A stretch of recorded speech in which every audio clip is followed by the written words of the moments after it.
Sevgili MATV izleyenleri, bu bölümde ne soracağız? Sokaktaki vatandaşlara, insanlarımıza ne soracağız? Onu hemen size söyleyeyim. Çok üzgünüm. Yakın zamanda birkaç gün önce Düzgün Baba'da yaşanan acı hadise, kabul edilemez hadise hepimizin yüreğini yaraladı, içini yaraladı. Yani neresinden baksan yutkunmaya çalıştığımız ama bir türlü yutamadığımız bir şey, kabul edemediğimiz bir şey, bize yakışmayan, yani ya inancımızın özünde insanlık var, insan var, insan merkezli bir yaşam ve hani eskiden bir hadise olduğunda köylerde, kent merkezinde vesairesinde illeri gelenler toplanırdı. El atarlardı o meseleyi, o hadiseyi ve o hadise çözülürdü. Ama sonu ölüme varacak bu denli ve o kadar kutsal ziyaretgahın merkezinde yerindeki arınma yeridir. İnsan oraya gittiğinde sevgi için gider, gönül için gider. Eğer hastaysa dertlerine derman aramak için gider ve oraya gittiğinde yakasını tutup dua eder. Gönülden dua eder, gönül gözüyle gider. Orası dediğim gibi sevginin yeridir. Sevginin yerinde cinayet işlenmesi, kavga edilmesi, kötü ve kem söz söylenmesi kabul edilebilir bir şey değildir. Ve gerçekten bu kentin hangi insanına dokunursak dokunalım bu konuda o kadar üzgün ki bunu kelimelerle anlatmak kifayetsizdir yani. Sözün bittiği yer dedikleri yer ve nokta tam olarak burasıdır. Nereye gidiyor bu toplum? Bu kadar yani insan merkezli, doğaya saygılı, hayvana saygılı, taşa toprağa saygılı, kurda kuşa saygılı olan bir inancın mensuplarının arasında yani menfur da olsa böyle şeylerin yaşanması gerçekten de kabul edilir değil. Ama biz yine soracağız. Çünkü insanların bu konudaki hüzünlerini, bu konudaki tepkilerini, bu konudaki fikirlerini merak ediyoruz. Onun için mikrofonumuzu insanlara uzatacağız. Hadi bakalım. Tuzga! Tuzga tuzga tuzga tuzga tuzga प्यारे प्यारे बख्ते तोरे tuzga जिगरा में बख्ते खो के जिगरे छबर काफिया खज़के tuzga प्यारे प्यारे बेके सुने tuzga tuzga Yamaha tuzga Bana madre tuzga me veren mine tuzga tuzga baba Guacha tuzga ومتى ما ذرن بنيت قانون خير تزق روزا وسا زمالة تزق ما لجت كاميرا مك تزق تزق بيكيس وبنيت تزق كيس مجنو تزق تزق كنا من هذا بنيت تزق تزق كيف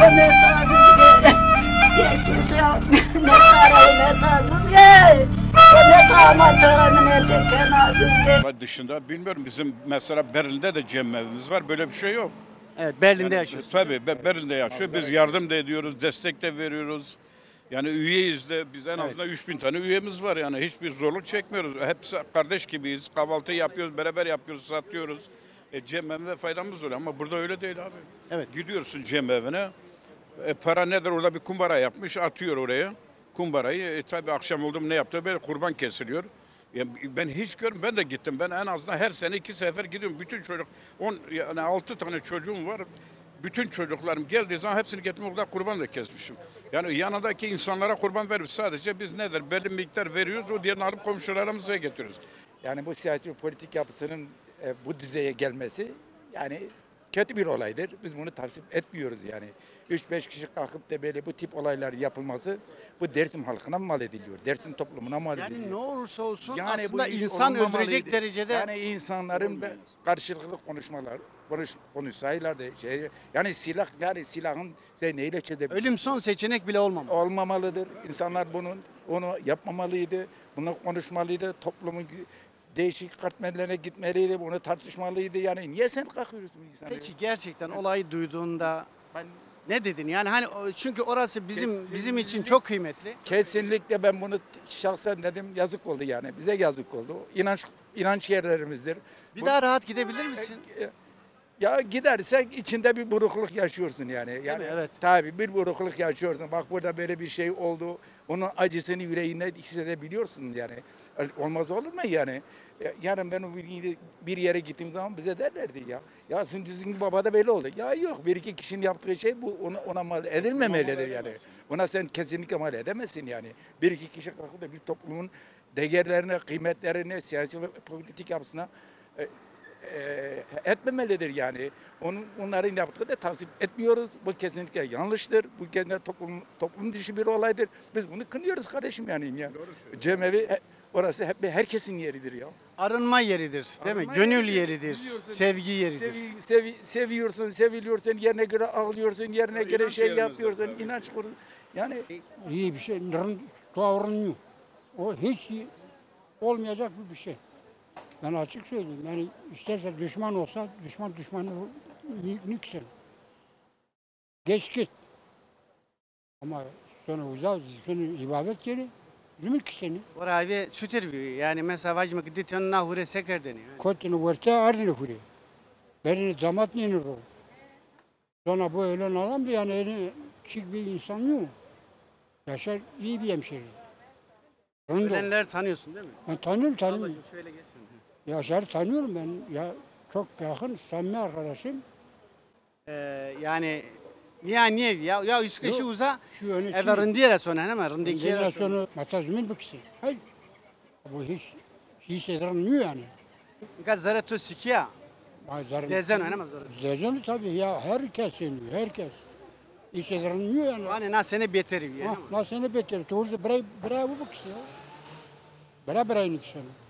Düşman, Mari sev hakkına ya. Ya lan sayman ya. abi hak saz ki. Millet saz ki. Bu açık bir şeydir. Bira niye vazonun yok. Hatta su beni üzülürken ya dövüş güzel ben üstünden yapıyor ama yolu vuruyor. Peki zarar söz o. Abi harabi iniyor. Rındın ne bir o. Ama niye üstüne güzel detaylı ki yıkavuzları ne olacak? Rahmeti hak provo sevacım Allah, yani Allah, sevacım Allah. Teşekkür yani ederim. raştik zarıma dezenu sıkı yani diteni işi bini hard cüşi hepsi. Yani hatta peyniye hepsi de belki sürmüş ben sonu. Yani no tabii ki zarı insan zaf dezden sıkı körü komama körü millete ma yani. Tamam ama çünkü harabi konu akber rani verdirin ona çeverekeniz o çevere verdenler. Mecbur niye zümü veniş. Hadi ben hak ver onu zümü bakayım. Ya bu iyi bir şey mi?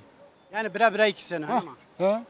Ya burada kaç sefer değişmiş. Sonra döküyoruz, çekiyoruz. Her akşam orayı naza.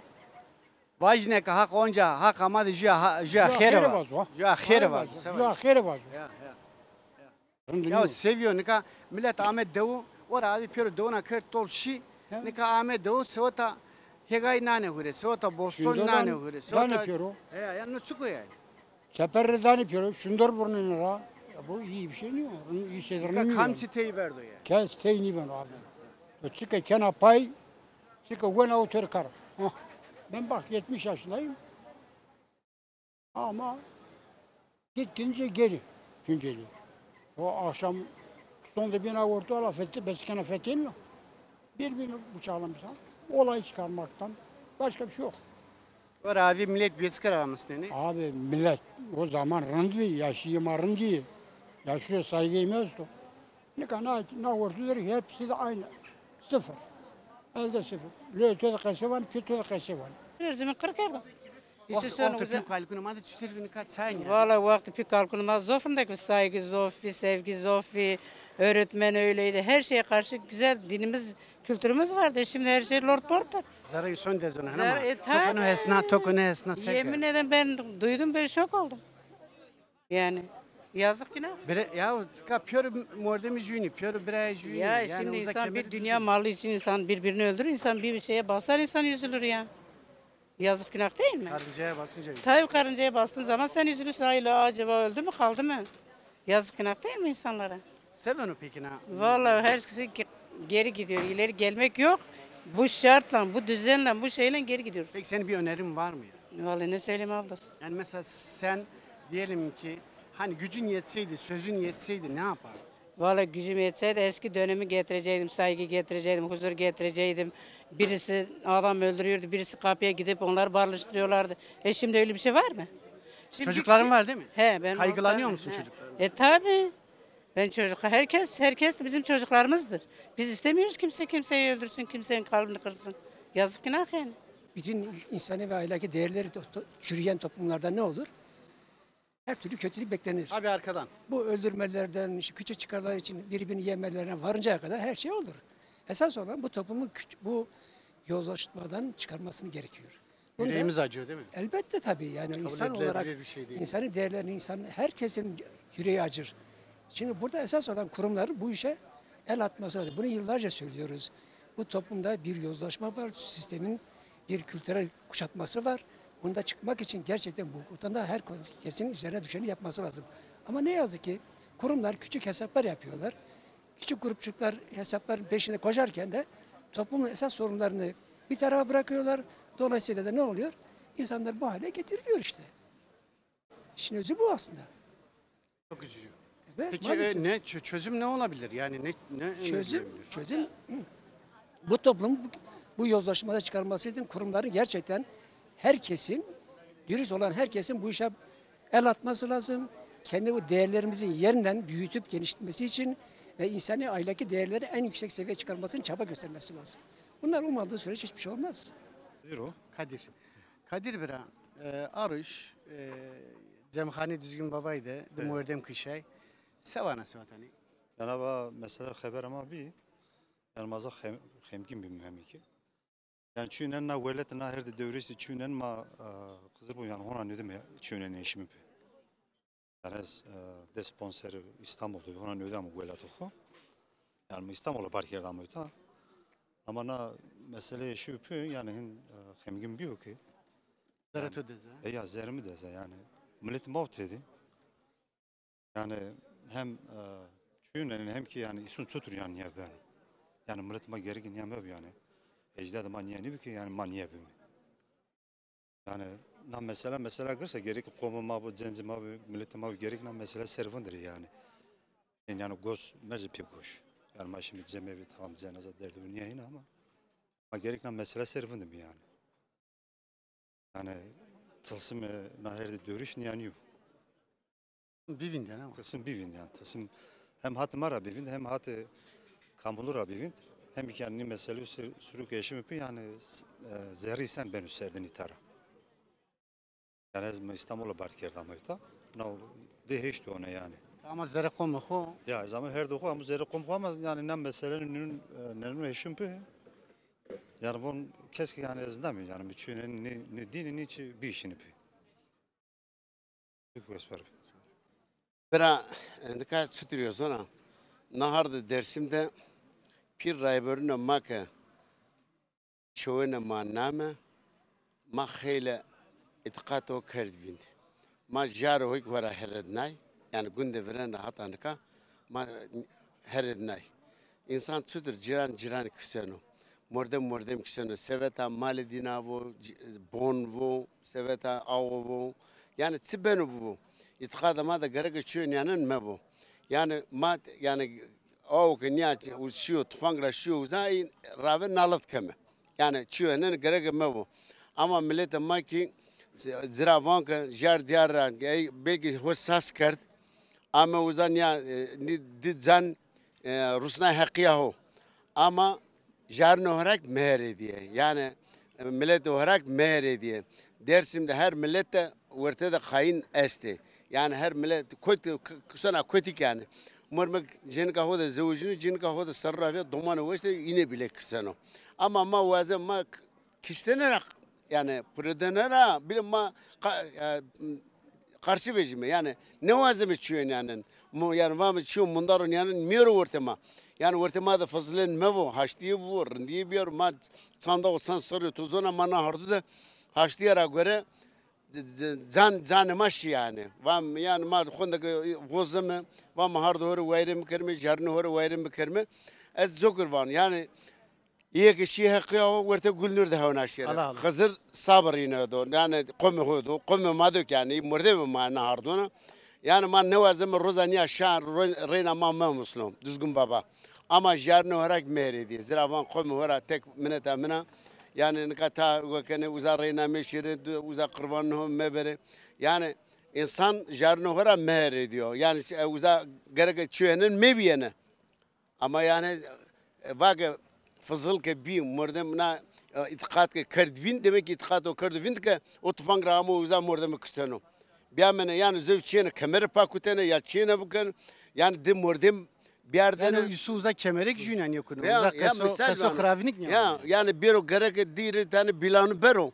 ورته وده که چهستو ورته بیلانده یعنی هرمت و جامرد و بیر روس جماعت برا چه باره نکمه نهارده ده یا من ورندرا برا تو زونه که منون هو جیران باره کردن این ما وقتی نگونه کنی دومان هوست گونه کن وقتی نسو ما کردن پیل وقتی از نی طرفین مبو حق دنیز باره دنیز وای غیر بیشین ماک نگاه گره که غیر بیشم yani sabır iyi millete hodime uza millete hog najar diyorlar meredime yani to ana razon azonun derde ma hak zonu ki zaramara günsene yani dersimde kam Raştik heyniyor. Raştik. yani na dersimde kam çünkü yani o çiğde yani cinayete ko yani mordem kişt ma de yani nalat keme yani hakikaten ama deste beraman gerek niye çöne bu ama az vazon ya da hona bram hona neçetenin ya çöne benim ya seveta mal mülkira برای راز ندان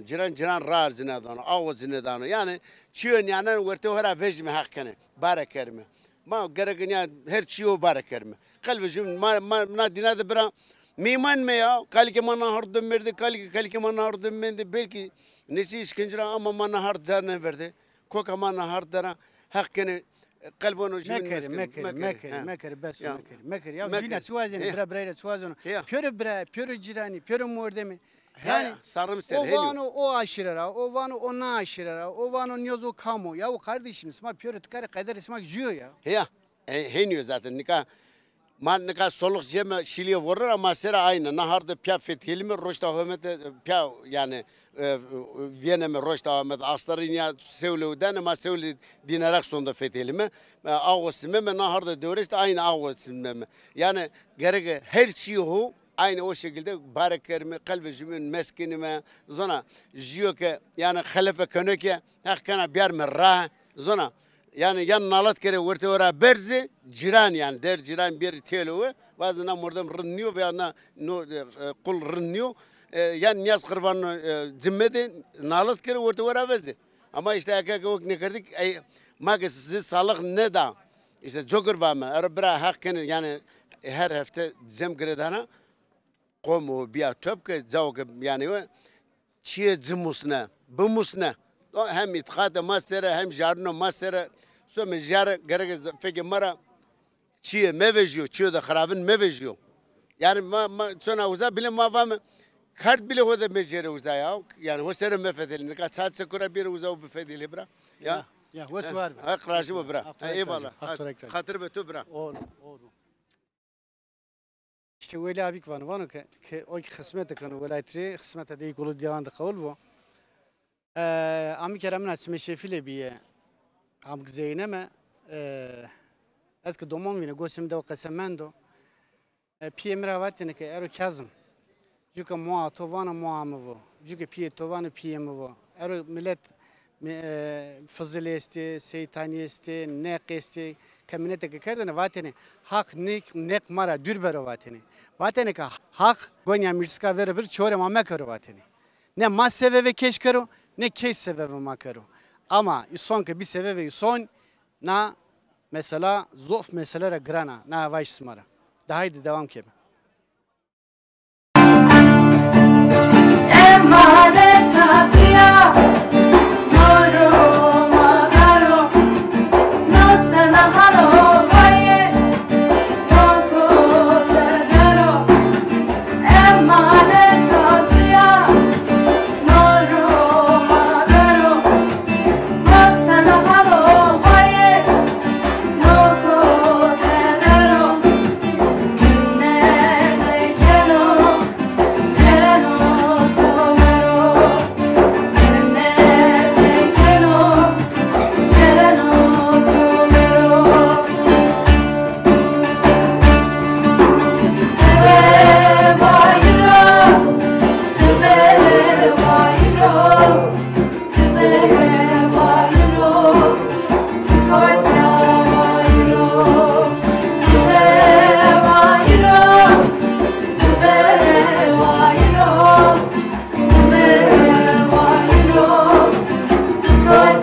savaş hani Türkiye'de var ne ya kısıyor ki kediyor ma uzar mı yani hevalemi velatını tevera ita Türkiye'ye mire telefon kerim var ne seviyor na millete ma sakhunda hussas kerdo yani verendera heşay serera neve serera ravi millet çiğin yani hegay sera av sera denen piro o zaman millet zaf fakir bi manika her çiğ millet esto millet itao yani ta teverayı velatını teverayı gurine hak sıkır yani deste perehuke esto nita unca jinon zeni nita hunde junra savaş yani beni kısmı jün. beni kısmı jün az zaf bile morozun Zaramazov da zar. Zaramazov da zaman zaf bir morozun tedik yani ma ne vazem vijer iyi hevale minek in kay tameta ya ine hire kurvu gerete bu geretene şiyene düzgün kamera düzgün vijer şiye düzgün kay kuza keşçünü ke kurvu sarabı burnu ine kurvunik ne göret peyser ve cerera yami yani az şey yani zor zaramaz zaf da zon az savaş ne yani nozon ke savaş ne Majina tsuazeme. ما توازمه ما جون نوازمه ما نی نموسایمه ما نوازم نه aslında insan yani muhtaç insan که ایسو که نبی نه از دو درنه şimdi دو چیپیو هو yani ciran ki çini bir herza dolu işsiz o ciran bu ki insan hedra insan bero het cira vazeme ki jü bero ek jü kame teyda mı pire ek jü kame nevazeme millet ma Zot kamyon yozon. زوت کام نوزان اما ملت ما نی بومسون ملت ما جن رو وایر ویجو اتقاط هر وایر ویجو زون هر وایر انا زیر درسمده کس زون هو کسی نکنه برا مرا کی کس زون هو کسی نکنه ما ملت زون هو کسی که ملت مرا دوتا ترکی نجیام کوکما انکان هیچ سای سردر از زون ما کسی کنه دوتا تنه ترکی نه ترکی و زاورده تمام ما ترکی مسایمه ما ترکی وند اما زون ما اونو زون پیو کلکنو هو بیرا مکرمه yani na dersim unca manna mesela ser tenna ravima kaseker na dersim ek mak dürme mak velatu derme Almanya'da evet. Az Almanya'da ne ya mak desto itara bonjme halitay sebeno az zuftanı van yani azaf mrozna azaf karınçin yani her zaman ki az kamnite milletik dampiyor ama ne sevajne Ya Hızır bak make ve sarunu ke belki de zonana dove fitilme sotana zonu ho sotana itikati ho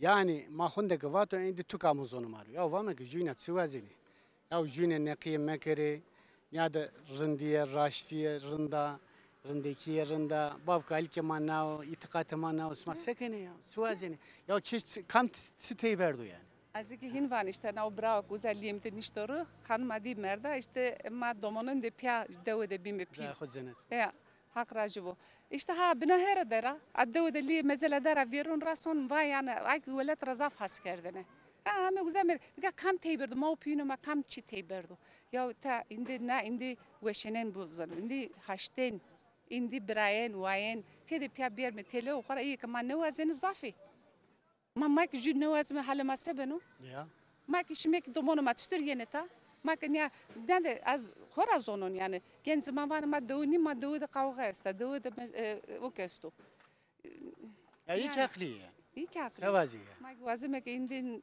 çiyen yani reyna me bu millete ma indi biyor rahu ka cenzuna mak na mesela hesnin ka خود سارنه mara persken vane ke itikatu kısmı van nao ya ما راشتوانه برا راشتوانه از پارشینه وزا حواله ما اونجا نیا آلمانیا رامی ما تار میدی یه لیه ما انا لا کرشی رامنکا وی وازونه که بیرو کلتور ما بومسو قاید کردی تا ستوری ملت ستور رامن ماسیم ما گوینه می ولاته هو ملت اما ملت کامه تاک وانو نسنس ما گوینه نو درسم نیو درسم برن نیو Nika indi zaverde ya na indi kavga ho zaverde na mesela ho zaverde na ağ sere hegay sere pul sere di dewe de ra sena mormak liye hegay de ra sena neverdan ra şero seviyor vazi teybena yani teyben işte ne vazini bra o sevtra iyi ma bilema ke raş ne beno ya raş fana o suvar be o suvar aktav tane karo stokrin kayto ve kere bimanu veşiyede o hatır orvo Millet sonu Murat Bazonu. Sonu domonu kırçine bir bana düzgün babam var domonu bize. Borcu bir bana borcuma deneki gibi Vani mır yardım ki domunu Rus'un esker yine okene. Vani hak otu yardım düzgün baba tı yardım ki ama düzgün baba hiç rüneket bırakır. Ama her iki tarafı günaka. O genç günaka. O genç mert ama günaka zarama zaf zundanı. Ma sekeme nikah düzgün baba okune kuru. Nikah kavga dövüş ben ama silah kaseme kere. Rindeyen kasebe kere. Raşlayan kasebe kere. O kere. Rinde kasebe kere. Rinde anlaşmışları. Düzgün baba eso. Düzgün baba keremet diyor. O zaman kavga dövüş Çin'e bu. O zaman ma piyama Çin düzgün vateni ya düzgün vateni. Ra Çin'e bir ya domun oku sırtta taşımış. Orgay şeyini. Orgay şeyini zap berbeni. Züken ama nika çevre sonu. Son yana ne o? Son yen ama zaf üzülmüş beni. Her iki taraf da günaka. Her iki taraf yazık bir. Birayız. Yine çuvazın. Biray günaka. Şimdi o işi mezele, o işi hapis. Günaka ama nika herkes okeni mısını hen sonu. Memleket hen sonu. Herkes bir sevana yani çütür yani nahraviye çütür vertera derine var. Ama sana söyleyeyim. Nasıl kaldırılır yani? Nasıl kaldırılır? İnsanlık yok. Sıfır olmuş. İnsanlıktan her şey bitmiş. Dostluk gelsin, barışlık gelsin, güzellik gelsin. Çok güzel şeyler gelsin. Kavga dövüş biz istemiyoruz. Yeter de artık. Anneler ağlamasınlar. Ana gibi yar olmaz. Gerisi yaban olur. O kadar. Teşekkür ederim. Mosu var mı? Sağ olasın. Niye bana? Yani Türkiye ablaki niye bana? Ki göğsü xodsim xona velet sero. Belki sokak ısmara verenara smavanık Türkiye'ni verdiler. Ama göğsü var bu. Demek ki Çime daik velet sero. He ama? Çime Türkiye ablaki velet sero. Peki çime tayini koydu? Ha? Çime tayini koydu. Onu seven yani. Peni seven. Seven. Domonok sahip nevecini, domonok rakısı meni, birası meni, uyuşturucusu meni, domonoma eğitim zavordu, şeytan yolu şiye. Ma sekemedi artık, sekemedi. Hak yardım kuru. Allah. O düzgün baba yardım kuru. Allah. Bu bana bir şey. Yardım kuru. Allah. O kadar.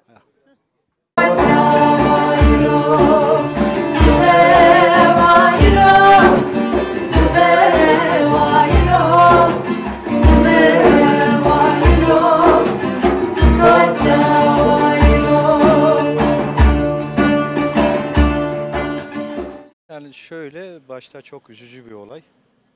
Yani insan bazen söyleyecek bir söz de bulamıyor. Yani gencecik insanlar katledildiler.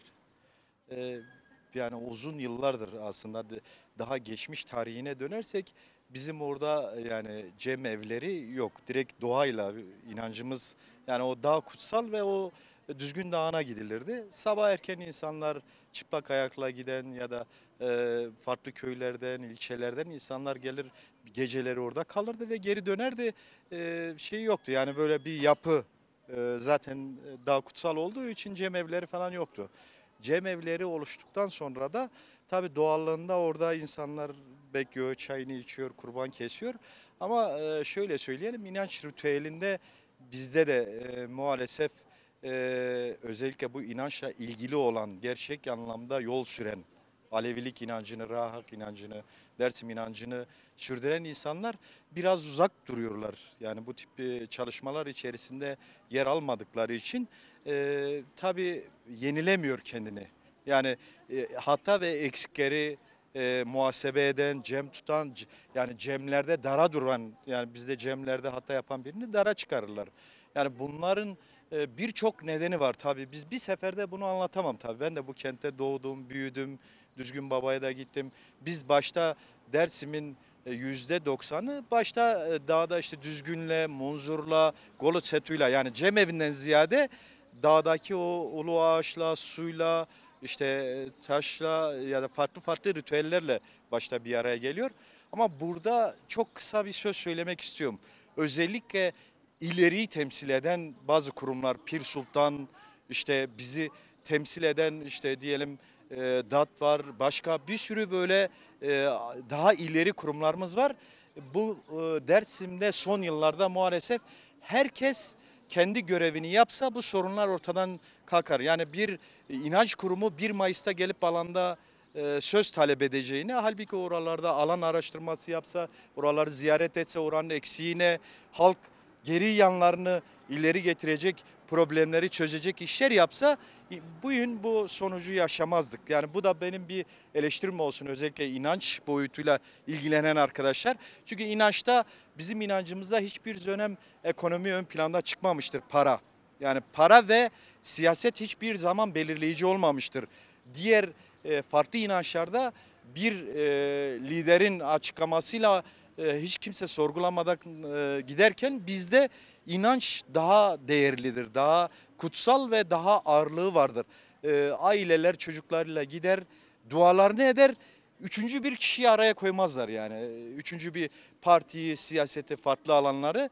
Bana göre bu konuda da bilimden yani aydınlıktan yana olan bir kentte, yani bunu inanç kurumları, ilerideki daha ilerici inanç kurumlarının bu sürece müdahil olması lazımdı. Tabii üzücü olaylar oldu. Umarım bundan sonra bu konuyu görmüş olurlar. Bir farkındalık oluşur. Bir daha böyle acı olaylar yaşanmaz. Öyle diyeyim, biz kente de yakışmıyor, kültürüne de yakışmıyor, yaşamındaki durduğu yere de yakışmıyor diyelim. Ve bu konuda özellikle inanç kurumlarına sesleniyoruz. Derli toplu insanların orada işte kurban, biliyorsun ritüel, bir inancın bir ritüeli.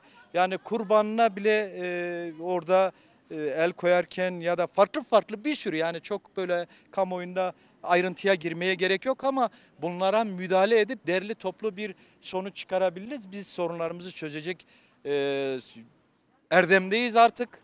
Artık tüm sorunlarımızı çözecek ileri gelen insanlarımız, farkında olan toplumda kurumlarımız, derneklerimiz, işte kentin yöneticileri, seçilmiş belediye başkanları, sivil toplum kuruluşları, yani kendi halkından onay almış, yani onay almış insanların bu konuda program üretip müdahale etmesini talep ediyoruz. Teşekkür ediyorum. Ben teşekkür ederim. Sağ olun. Evet, devam ediyoruz. Tabii ki çok üzücü bir olaydı ve gerçekten toplumumuzu derinden sarstı diyebilirim. Hepimiz çok üzüldük ve gerçekten bizim için, bizim toplumumuz için çok alışık olmadığımız türden bir şiddetti. Gerçekten çok yüksek derecede bir şiddetti. Yani bizim burada, herkes de bilir, Dersim'de bireysel şiddet veya işte cinayet olayları çok sık rastlanan olaylar değil. Geçmişten bugüne de bu tür şeyler hep kınanırdı, yani çok nadiren de olsa kınanırdı ve olmazdı. Hele ki böyle bütün toplum için kıymeti olan kutsal yerler, kutsal bir mekanda olması toplum için çok sarsıcı oldu. Herkes herhalde hem bir şok yaşadı hem de büyük bir üzüntü yaşadı. Ama aslında bu meseleleri, oralarda yaşanan tartışmaları veya toplumsal sorunları bilen insanlar için yine de çok şaşırtıcı olmamıştır. Yani bu derecede bir şey belki de beklenmiyordu, tabii ki istenmez ve beklenmez. Ama bir şiddet olduğu, bir tartışma olduğu, bir toplumsal bir sorun olduğu, yani buralarla ilgili bu biliniyordu. Herhalde bu kesim için çok şaşırtıcı olmamıştır diye düşünüyorum. Çözüm ne olur? Yani bu tarz olayların bir daha yaşanmaması için ne gerekiyor? Ne yapmak gerekiyor? Ya bence bu tür sorunların, ya tabii ki toplumumuzda çok sorun var. Dersim toplumu şu an eskiden olan hali çok ideal bir hal değildi. Bunu da idealize etmek istemiyorum tabii ki ama en azından kendi içinde görece, özellikle son diyelim ki ben hani sol aydınlanma diyeyim, sol aydınlanmanın yaşandığı 60'lar sonrası dönemden sonra kendi içinde bazı siyasi tartışmalardan kaynaklı yine şiddet eğilimleri taşısa da aslında daha barışık bir toplumdu, daha dayanışmacı bir toplumdu ve daha evrensel değerleri taşıyan bir toplumdu. Yani hani insanlar evrensel değerlerle kendilerini özdeşleştiriyorlardı, emekle, dayanışmayla veya kendi kültürlerinden aldıkları, kendi yerel kültüründen, öz kültürlerinden aldıkları pozitif değerlerle özdeşleştiriyorlardı kendilerini daha çok. Ama son yıllarda ciddi bir piyasalaşma oldu aslında Dersim'de. 2000'lerden sonra ciddi anlamda zaten şehrimiz çok göç veriyordu, toplumumuz çok çok göç veren, çok dinamik ve sürekli yenilenen bir toplumda ama 2000'lerden sonra artık bunu çok sağlayamamaya başladı. Özellikle bu son yıllarda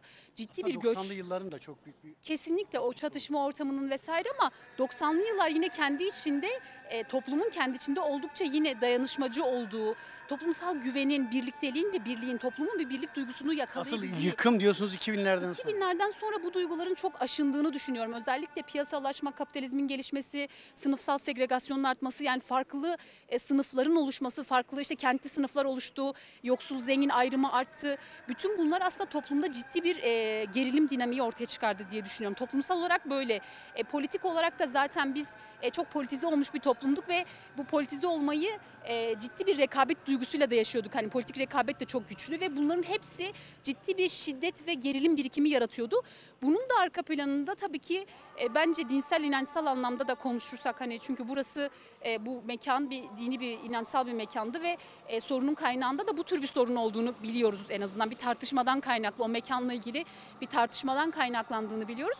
Bunun da kaynağında şunun olduğunu düşünüyorum. Yani Dersim 1938'den sonra kendi inanç otoritelerini, inanç değerlerini kaybetti. Yani orada ciddi bir saldırı oldu bunlara karşı ve bu ocaklar devletin sistematik olarak saldırısı sonucunda, hatta sonradan dedeleri takip etme, onların ibadetlerini yerine getirmelerini engelleme, yine Dersim toplumunun zaten uzun yıllar travmatik olarak yaşaması, 50'lere kadar geri dönüşlerin başlamasıyla, sonradan yine 68 hareketiyle beraber başlayan sol aydınlanmayla beraber hani dinle alakalı, yani inancımız diyelim, hani din kavramını çok kullanmıyoruz ama yolumuzla, inancımızla ilgili olumlu değerleri almak yerine daha çok anlamadan bir ret durumu oldu o kuşakta da ve ciddi bir kopukluk yaşandı kısacası ve bizim kendi inancımızın merkezleri olan ocaklarımız aslında kayboldular. Yani bunu bence kabul etmek gerekir. Kaybolmaktan Tamam, kastım bunların hepsini kabul ediyoruz. Yani bu bir analizdir. Teşekkür ediyorum.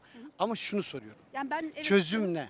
Çözüm. İşte buradan ona gelecektim. Yani insanların tanıdığı bir kere, yani inançsal anlamda ciddi bir tartışma var. Herkes başka bir şey söylüyor. Mesela birçok konuda bir tartışma olduğunu ben görüyorum. Ocaklarla ilgili örneğin Kureyşan Ocağı'nın kendi içinde işte Düzgün Baba'da biliyoruz birkaç tane cemevi var. Hani hem Nazım merkezde var, hem Düzgün Baba'nın iki eteğinde var, hem Düzgün Baba'nın dağın eteğinde Kureyşanların ocak yeri var. Yine diğer ocaklar için de aynı şey geçerli. Birçok yer terk edildi, sonradan tekrar gelindi. Yani bunlar aslında bırakılmış yerlerdi ve oraları sürdüren, oradaki o yolu sürdüren dedeler, inanç önderleri yoktu. Dolayısıyla toplumsal barışı sağlayacak, insanlara yol gösterecek, herhangi bir sorunda adil bir bölüşüm sağlayacak, adil bir şekilde tartışmayı sürdürebilecek, yani bir otorite yok herhangi bir konuda ve genel olarak da Alevi dernekleri var. Daha çok bu alanda faaliyet yürüten. Bu dernekler de tabii ki olmalı ve olsun. Bunlar bizim için hak mücadelesi yürüten, Alevilerin hak mücadelesini yürüten ya da kültür alanında çalışmalarını yürüten dernekler.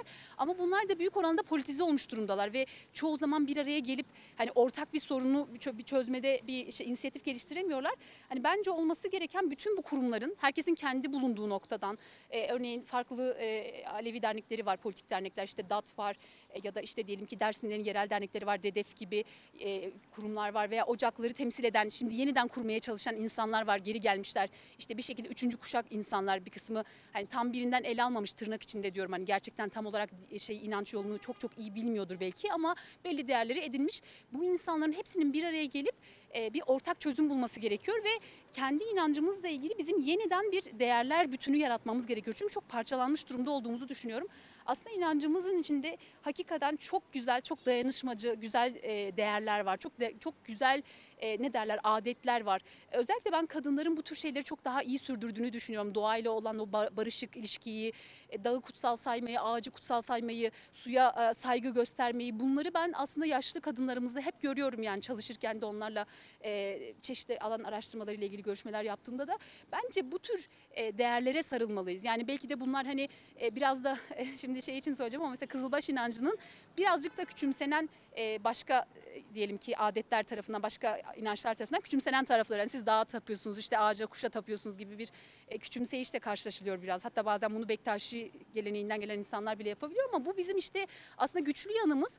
Biz bu dağlara, bu inanca gösterdiğimiz, insanlara, hayvanlara gösterdiğimiz saygıyı, bu barışık duyguyu yeniden yeşertmeliyiz. Hani ve kadınlar da burada aktif rol almalı, değil mi? Kesinlikle Yani sadece katılıyorum. şimdi mesela bütün bu kurumlarda bakıyorsunuz, otorite erkeklerin elinde. Yani kadınlara alan açılmalı. Belki kadınlara alan açılırsa biraz daha barışık Ben biraz daha de öyle düzgün, düşünüyorum. biraz daha iyi olur. Evet, çok doğru söylüyorsunuz bence de. Yani çok erkek dominant kurumlar bunlar zaten ve erkeklerin uzun yıllar boyunca bu kurumlarda çeşitli otoriteleri elinde bulundukları koltukları vesaire ve sürekli bir şekilde burada tartışmaları yürüttükleri bir şey var. Ne derler? Bir kamusal alan var yani hem inanç alanında hem siyaset alanında hem toplumsal diğer dernekler vesaire alanında ve kadınlar hep arka planda kalıyor. Aslında kadınlar benim gözlemim ve hep gördüğüm kadınlar inancın hep daha o barışçıl olan ve gerçekten doğayla veya işte diyelim ki toplumsal yaşamla, insanla barışık olan yanını daha güçlü bir şekilde taşıyabiliyor. Kesinlikle. Mesela ben anneme baktığımda annemin duası, niyazı, annemin işte bu inanca verdiği değer, ziyaretleri, tabii babam da çok değer veriyor ama annemin verdiği değer onun kat ve kat üzerinde yani. Kesinlikle, evet. Kadınlar bence el atmalı. Kesinlikle zaten birçok dini ritüeli, birçok inançsal ritüeli yerine getiren kadınlar. Mesela Söğyeniye Tilefenezara mesela kadınlar yapar bunu genelde. Ya da diyelim ki işte Kara Serseme Mart geldiğinde kadınlar gider su kenarlarına o ibadetleri yerine getirir. Birçok aslında inanç takvimimizin en böyle ne derler önemli günlerini, önemli olaylarını hep aslında kadınlar yapıyor. Daha çok ama erkekler ocakları hani elinde bulunduran pozisyonu işte dede sıfatıyla çeşitli görevler yerine getiriyorlar ama hani erkeklerin de bu görevleri ne kadar yerine getirdiği bence biraz tartışılır. Yani bence o yüzden aslında herkes bir araya gelmeli ve kesinlikle aslında yok sayılan işte kadınlar gibi toplumsal gruplara çok daha fazla söz hakkı verilmesi gerektiğini düşünüyorum ve ben kadınların daha adil bir çözümde bulabileceğine inanıyorum açıkçası. Bence mesela temel sorun mesela benim inanç mekanlarında en büyük sorun olarak gördüğüm şeylerden biri şu. Toplumumuzda dediğim gibi bir zenginleşme başladı, bir tür hani sınıfsal atlama başladı ve bu insanların bazıları bu zenginliğini ya da bu işte diyelim ki gücünü göstermek istiyor. Örneğin gidiyor herhangi bir inanç mekanına kimseye sormadan müdahale ediyor. Gidiyor mesela Ana Fatma'ya aslanbaşı koyuyor. Hani tıpkı valinin gidip oradaki köprüyü onardığı için oraya kendi adını verecek kadar hani tırnak içinde kendini büyük görmesi gibi. Yani çünkü bizim toplumumuzda böyle bir kültür yok yani. Böyle müdahaleler var aslında inanç mekanlarına. Bence temel sorun buradan kaynaklanıyor. Belirli anlamda kendini güç gören, otorite gören insanlar toplumun diğer kesimine danışmadan böyle bir müdahalede bulunuyor. Ana sorunu özetleyecek olursak analizleriniz ve dedikleriniz çok doğru. Yani inanç kurumlarının bir araya gelip bu işe el atması lazım. Evet. Bir fikir birliğine varmaları lazım. Bir araya gelmeleri lazım. Bu bir. İkincisi kadınlarımızın kesinlikle bu çözüm noktasında bu işin içine katılması gerekiyor. Bu iki. Bunlar önemli. Çünkü Evet ya bence bir de şöyle bir ayrıma gidebilmeliyiz. Sanırım bu da ciddi bir sorun yaratıyor. Az önce söylediğim konuda onu tam belirtmemiştim ama şimdi bizde inançsal merkezler ya da otoriteler diyeyim. Çünkü ocaklar aslında dernek falan değiller. Bazıları vakfa falan dönüştürdüler kendilerini ama onlarla o siyasi politik Alevi dernekleri arasında ve diğer toplumun diğer kesimleri arasında bir ayrışma yapmak zorundayız. Benim gördüğüm mesela ibadetlerimizi yürüten insan da pek yok artık. Yani dede dediğimiz insanlar. Bence herkes kendi görevini yapmalı. Onu demek istiyorum. Şimdi bir tartışma var. Herkes her şey yapmak istiyor. Yani mesela diyelim ki aslında siyasetle ilgilenen ve belki de hatta ben mesela hani kültürel inançsal alanda sahipleniyorum ama mesela bir yandan da bir politik bir insanın gidip bir ocak yerinde bir görev almak istemem yani alamam ya da. Ama insanlar hepsini birbirine karıştırıyor. Yani diyelim siyasetle uğraşan gidiyor cemevi açmaya çalışıyor. Herkes birbirinin görevini birbirine karıştırıyor. Bence bu inançsal rolü yürüten insanlar zaten normalde de bu böyledir ya başka dinlerde, inançlarda da bu böyledir. Dinle uğraşan hani diyelim ki onun felsefesiyle yoluyla uğraşan insanlar başka şeylerle uğraşmazlar. Ona kendileri verirler. Orada bir tartışma olur, felsefi, inançsal bir tartışma olur. O insanlar onunla ilgilenir ve onlar aynı zamanda ibadetleri yürütürler. Orada otorite olurlar. Benim gördüğüm ama mesela ibadetler doğru bir şekilde çoğu yerde yerine getirilemiyor. Mesela cem tutulmuyor. Gerçek anlamda bir cem yürütülmüyor. Bu öğrenilmiyor. Bunu yürütebilecek insanlar çok az kaldılar belki ve onlar da çok bir araya gelemiyorlar. Birbirlerinden siyasi sebeplerle ayrı duruyorlar ya da başka tartışmalar sebebiyle. Bence herkese kendi rolünü vermek lazım yeniden. Bu çok önemli. Varsa ocaklarda o yolu öğrenmiş insanlar bir şekilde kendi dedesinden, atasından az da olsa bir şeyler edinebilmiş. Çünkü ben genel olarak bir kopukluk olduğunu düşünüyorum açıkçası. Herkes de o kadar iyi durumda değil maalesef. Çünkü bizim inancımız ciddi bir yıkım yaşadı. Yani bunu kabul etmek gerekir diye düşünüyorum.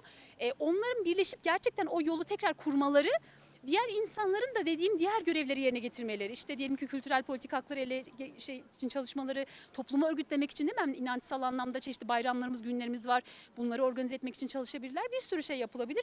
Bence bunların tartışıldığı yani bu rol, görev ve ayrışmaların bir şekilde oturtulduğu diyelim ve aynı zamanda bunun sonucunda da toplumsal bir barışın gerçekten yeniden sağlandığı, toplumumuz çok çatışmacı maalesef. Yani bence bunu kabul etmek gerekiyor.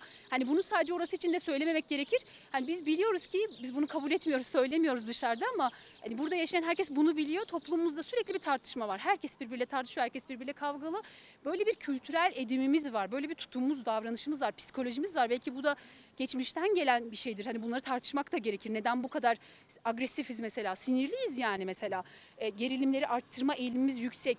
Veya paylaşım konusunda kötüyüz mesela. Neden böyleyiz? Yani bence bunlar ciddi anlamda sosyolojik, psikolojik birçok perspektiften tartışılabilecek şeyler. Bunlarla ilgili bence birçok çalışma yapılabilir ve bunda da Dersim'de çok insan var. İşte vekillerimiz var, belediye başkanları var, seçilmişlerimiz, dernekler var, politik örgütler var. Bir sürü insan var, kanaat önderleri, aydınlar, sanatçılar var. Bu insanlar böyle çağrılar yapabilirler böyle bir birlikteliği sağlamak için. Mesela festival yapıyoruz. Burada böyle bir toplantı yapılabilir yani ama gerçek bir şekilde organize edip herkesi katarak, başkasını dışlayarak değil, sadece kendi görüşünden insanı davet ederek değil, herkesi çağırarak. Zaten bunu yapmadığım için bu oluyor. Yani bence temel kaynak bu yani. Hep başkalarını dışlayarak bir şey yapma eğilimindeyiz yani. İyiyi doğruyu kendimize alma, kötüyü de başkasına atıp onu suçlama. Bizde böyle bir eğilim var diye düşünüyorum genelde. Bence sorunun kaynağı temelde bu yani. Maalesef o durum tüm Dersim halkını çok derinden yaraladı, üzdü. Üzülmemek mümkün değil.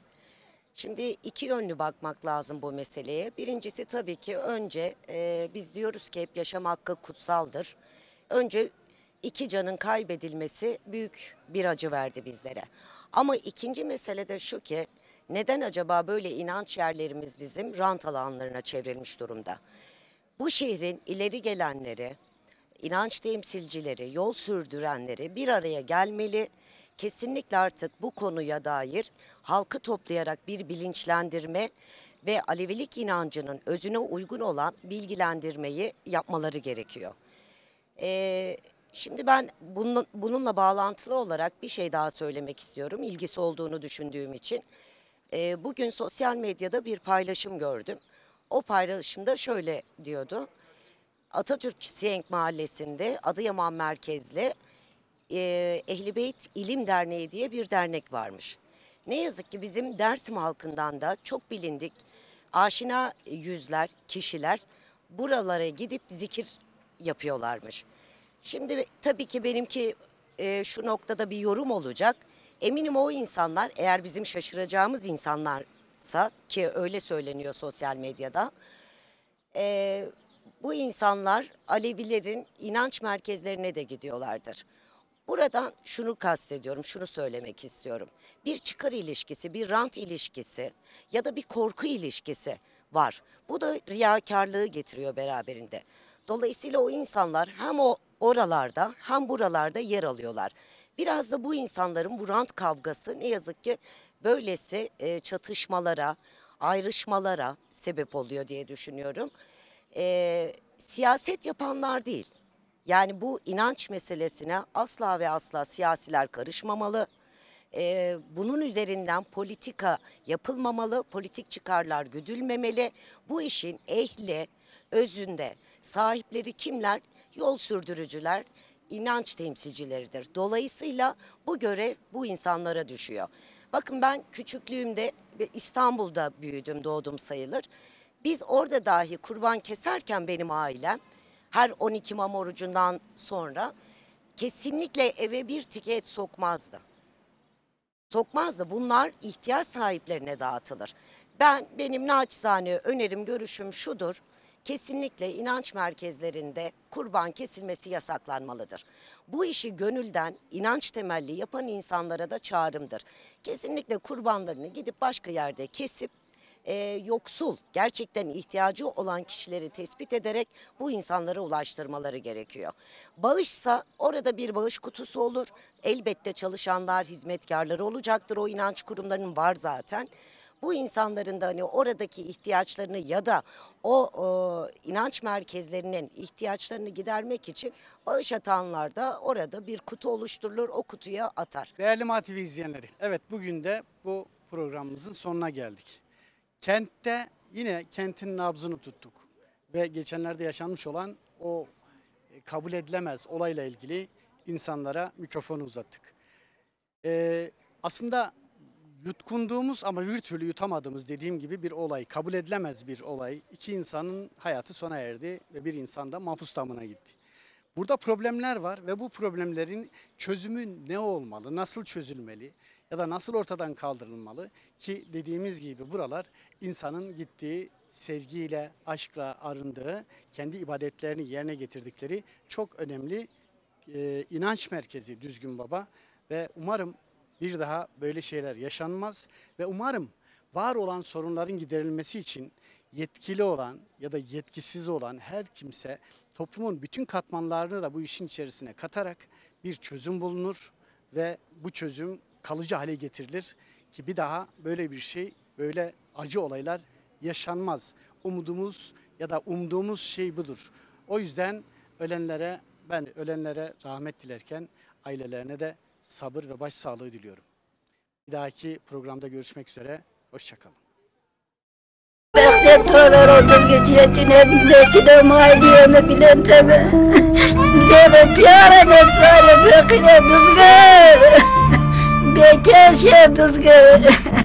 Dizge ne çare dizge. Dizge ne meçet kendra bekle. Dizge bulaye dizge. Dizge tveşler gezdan dizge.